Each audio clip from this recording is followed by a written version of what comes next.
Hello दोस्तों, श्री शिवाय नमस्तुभ्यम। दोस्तों, तो अभी तक आप लोगों ने रुद्र संहिता के द्वितीय खंड अध्याय चौथे और पांचवे का श्रवण किया। आज हम अध्याय छठे का पाठ करेंगे और आप लोगों को भी पढ़कर सुनाएंगे। आप लोगों से भी जाने अनजाने में कोई ना कोई गलती जरूर होती है। इस कथा को श्रवण कर लेने मात्र से आपके वो सारे पाप कट जाएंगे। तो हे महादेव, जो कोई भी आपका ये वीडियो देख रहा है तो वह लाइक से सब्सक्राइब कर रहा है, उसके परिवार पर, उसके सिर पर अपनी कृपा दृष्टि अवश्य रखना। तो चलिए जानते हैं कि आगे की कहानी में क्या बताया गया है। संध्या की आत्महुत उसका अरुंधति के रूप में अवतरणी होकर मुनिवर वशिष्ठ के साथ विवाह करना, ब्रह्मा जी का रुद्र के विवाह के लिए प्रयत्न और चिंता तथा भगवान विष्णु का उन्हें शिवा की आराधना के लिए उपदेश देकर चिंता मुक्त करना। ब्रह्मा जी कहते हैं, नारद, जब वर देखकर भगवान शंकर अंतर्ध्यान हो गए वर देकर, तब संध्या भी उसी स्थान पर गई जहां मुनि मेघातिथि यज्ञ कर रहे थे। भगवान शंकर की कृपा से उसे किसी ने वहां नहीं देखा। उसने उस तेजस्वी ब्रह्मचारी का स्मरण किया जिसने उसके लिए तपस्या की विधि का उपदेश दिया था। महामुनि, पूर्व काल में महर्षि वशिष्ठ ने मुझ परमेष्ठी की आज्ञा से एक तेजस्वी ब्रह्मचारी का वेश धारण करके उसे तपस्या करने के लिए उपयोगी नियमों का उपदेश दिया था। संध्या अपने को तपस्या का उपदेश देने वाले उन्हीं ब्रह्मचारी ब्राह्मण वशिष्ठ को पति रूप से मन में रखकर उस महायज्ञ में प्रज्वलित अग्नि के समीप गई। उस समय भगवान शंकर की कृपा से मुनियों ने उसे नहीं देखा। ब्रह्मा जी की वह पुत्री बड़े हर्ष के साथ उस अग्नि में प्रविष्ट हो गई। उसका पुरोड़ाशय में शरीर तत्काल दग्ध हो गया। उस पुरोड़ाशय की अलिच्छित गंध सब ओर फैल गई। अग्नि ने भगवान शंकर की आज्ञा से उसके सुवर्ण जैसे शरीर को जलाकर शुद्ध करके पुनः सूर्य मंडल में पहुंचा दिया। तब सूर्य ने पितरों और देवताओं की तृप्ति के लिए उसे दो भागों में विभक्त करके अपने रथ में स्थापित कर दिया। मुनीश्वर, उसके शरीर का ऊपरी भाग प्रातः संध्या हुआ, जो दिन और रात के बीच में पड़ने वाली आदि संध्या है, तथा उसके शरीर का शेष भाग साम्य संध्या हुआ, जो दिन और रात के मध्य में होने वाली अंतिम संध्या है। साम्य संध्या सदा ही पितरों को प्रसन्नता प्रदान करने वाली होती है। सूर्योदय से पहले जब अरुणोदय हो, प्राची के क्षितिज में लाली छा जाए, तब प्रातः संध्या प्रकट होती है, जो देवताओं को प्रसन्न करने वाली है। जब लाल कमल के समान सूर्य अस्त हो जाते हैं, उसी समय सदा साम्य संध्या का उदय होता है, जो पितरों को आनंद प्रदान करने वाली है। परम दयालु भगवान शिव ने उसके मन सहित प्राणों को दिव्य शरीर से युक्त देहधारी बना दिया। जब मुनि के यज्ञ की समाप्ति का अवसर आया, तब वह अग्नि की ज्वाला में महर्षि मेघातिथि को तपाए हुए सुवर्ण की सी कांति वाली पुत्री के रूप में प्राप्त हुई। मुनि ने बड़े आमोदक के साथ उस समय उस पुत्री को ग्रहण किया।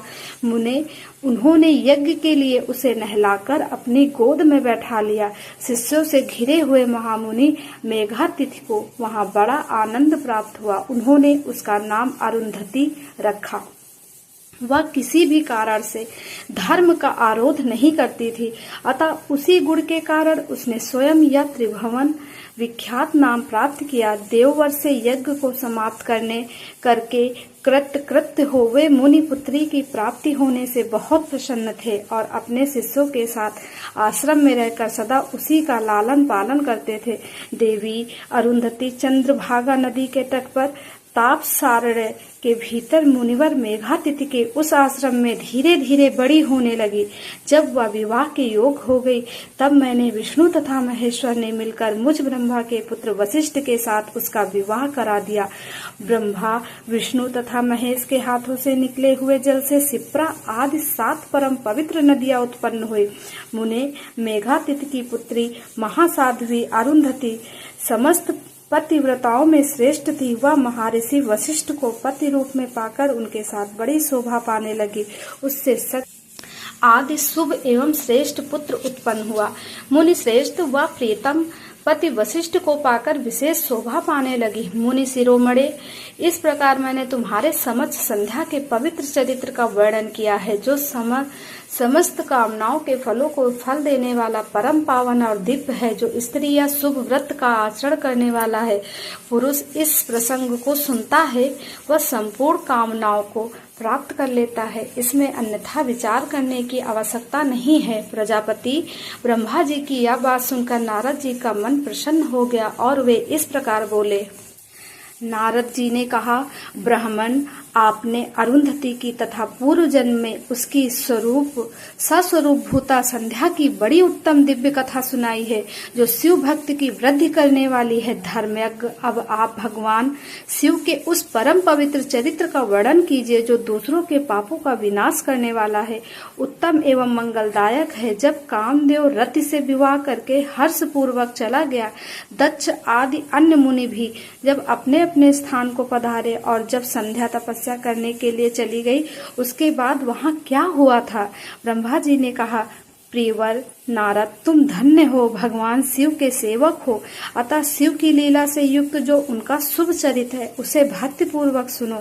तात, पूर्व काल में मैं एक बार जब मोह में पड़ गया और भगवान शंकर ने मेरा उपहास किया, तब मुझे बड़ा क्षोभ हुआ था। वस्तुतः शिव की माया ने मुझे मोह लिया था, इसीलिए मैं भगवान शिव के प्रति ईर्ष्या करने लगा। किस प्रकार, सो बताता हूँ, सुनो। मैं उस स्थान पर गया जहाँ दक्षराज मुनि उपस्थित थे, वहीं रति के साथ कामदेव भी था। नारद, उस समय मैंने बड़ी प्रसन्नता के साथ दक्ष तथा दूसरे पुत्रों को संबोधित करते हुए वार्तालाप आरंभ किया।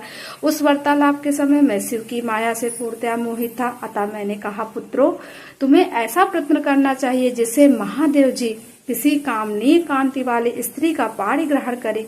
इसके बाद मैंने भगवान शिव को मोहित करने का भार रति सहित कामदेव को सौंपा। कामदेव ने मेरी आज्ञा मानकर कहा, प्रभु, सुंदरी स्त्री ही मेरा अस्त्र है, अतः शिव जी को मोहित करने के लिए किसी नारी की सृष्टि कीजिए। यह सुनकर मैं चिंता में पड़ गया और लंबी सांस खींचने लगा। मेरे उस निश्वास से रसी रसी पुष्पों से विभूषित वसंत का प्रादुर्भाव हुआ। वसंत और मलयनिल ये दोनों मदन के सहायक हुए। इनके साथ जाकर कामदेव ने वामदेव को मोहने की बारंबार चेष्टा की, परंतु उसे सफलता न मिली। जब वह निराश होकर लौट आया, तब उसकी बात सुनकर मुझे बड़ा दुख हुआ। उस समय मेरे मुख से जो निश्वास वायु चली, उससे मारगड़ों की उत्पत्ति हुई। उन्हें मदन की सहायता के लिए आदेश देकर मैंने पुनः उन सबको शिव जी के पास भेजा, परंतु महान प्रयत्न करने पर भी वे भगवान शिव को मोह में न डाल सके। काम सा परिवार आया और मुझे प्रणाम करके अपने स्थान को चला गया। उसके चले जाने पर मैं मन ही मन सोचने लगा कि निर्विकार तथा मन को वश में रखने वाले योग परायण भगवान शंकर किसी स्त्री को अपनी सहधर्मणी बनाना कैसे स्वीकार करेंगे। यही सोचते सोचते मैंने भक्ति भाव से उन भगवान श्री हरि का स्मरण किया, जो साक्षात शिव स्वरूप तथा मेरे शरीर के जन्मदाता हैं। मैंने दीन वचनों से युक्त शुभ स्तरों द्वारा उनकी स्तुति की। उस स्तुति को सुनकर भगवान शीघ्र ही मेरे सामने प्रकट हो गए। उनके चार भुजाएं शोभा पाती थी, नेत्र प्रफुल्लित कमल के समान सुंदर थे। उन्होंने हाथों में शंख चक्र गदा और पग ले रखे थे। उनके श्याम शरीर पर पीताम्बर की बड़ी शोभा हो रही थी। वे भगवान श्री हरि भक्त प्रिय है, अपने भक्त उन्हें बहुत प्यारे हैं। सबके उत्तम शरणदाता उन श्री हरि को उस रूप में देखकर मेरे नेत्रों से प्रेमा अश्रु की धारा बह चली और मैं गदगद कंठ से बारंबार उनकी स्तुति करने लगा। मेरे उस स्तोत्र को सुनकर अपने भक्तों के दुख दूर करने वाले भगवान विष्णु बहुत प्रसन्न हुए और शरण में आए हुए मुझ ब्रह्मा से बोले, महाप्रयाग विधाता लोकाष्टा ब्राह्मण, तुम धन्य हो। बताओ, तुमने किस लिए आज मेरा स्मरण किया है? किस निमित्त से यह स्तुति की जा रही है? तुम पर कौन सा महान दुख आ पड़ा है? उसे मेरे सामने इस समय कहो, मैं वह सारा मिटा दूंगा। इस विषय में कोई संदेह या अन्यथा विचार नहीं करना चाहिए। तब ब्रह्मा जी ने कहा, सारा प्रसंग सुनाकर कहा, केशव, यदि भगवान शिव किसी तरह पत्नी को ग्रहण कर ले तो मैं सुखी हो जाऊंगा। मेरे अंतःकरण का सारा दुख दूर हो जाएगा। इसी के लिए मैं आपकी शरण में आया हूँ।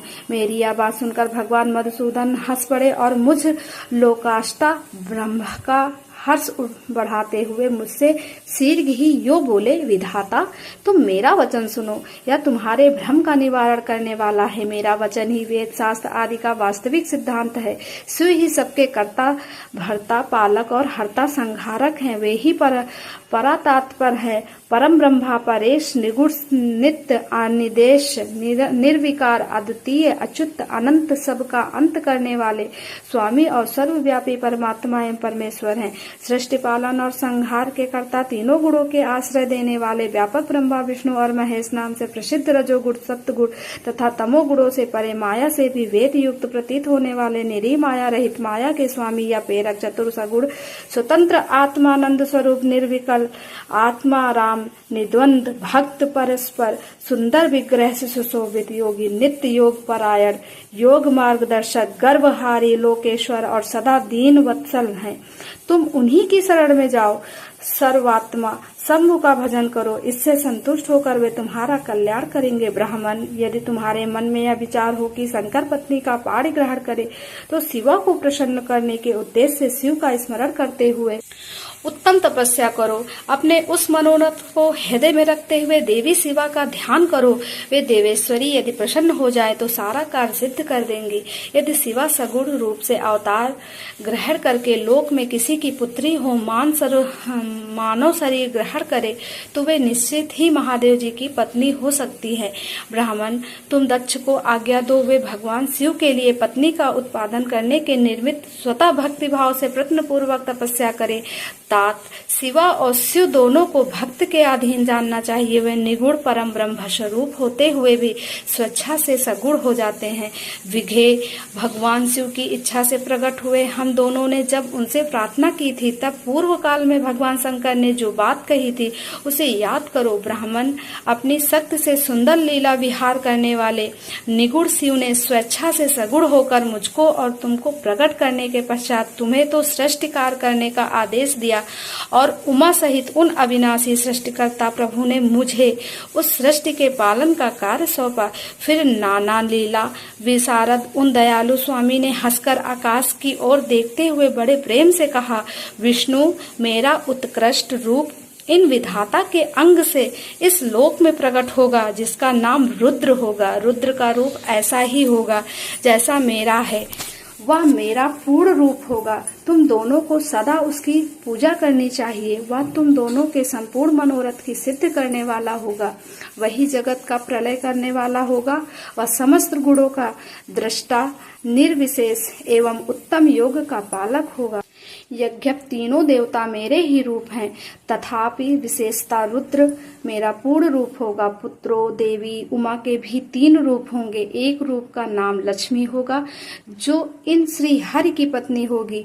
दूसरा रूप ब्रह्म पत्नी सरस्वती है। तीसरा रूप सती के नाम से प्रसिद्ध होगा।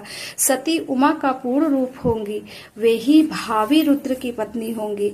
ऐसा कहकर भगवान महेश्वर हम पर कृपा करने के पश्चात वहां से अंतर्ध्यान हो गए और हम दोनों सुखपूर्वक अपने अपने कार्य में लग गए। ब्राह्मण, समय पाकर मैं और तुम दोनों सप्तनीक हो गए और साक्षात भगवान शंकर रुद्र नाम से अवतरणी हुए। वे इस समय कैलाश पर्वत पर निवास करते हैं।